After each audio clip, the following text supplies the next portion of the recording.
Muraho neza, amahoro y'Imana abane namwe, mwebwe mwahisemo kubana na Soso TV show, ndabasuhuje kandi mbahaye ikaze. Aka kanya nje kubabwira ko muhawe ikaze by'umwihariko kuri channel yacu. Uru ni urubuga tuzajya tuganiriraho, ibitekerezo byanyu birakenewe, umakinge sure ko wakoze subscribe, share and comment.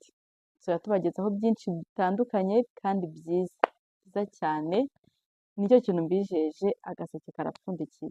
So uyu munsi rero mbahaye ikaze by'umwihariko kandi mbibutsa yuko mbafite byose. Kandi ikindi, umunyarwanda yaravuze ngo abantu ni ibintu. So uyu munsi rero ndagira ngo mbahamagare munshyigikire, ndabasabye, I beg, ndabasabye kugira ngo munshyigikire. Ibitekerezo nibyo by'ingenzi cyane kuri njyewe.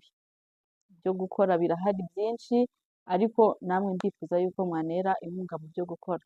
Murakoze, mugire amahoro y'Imana, umunsi mwiza.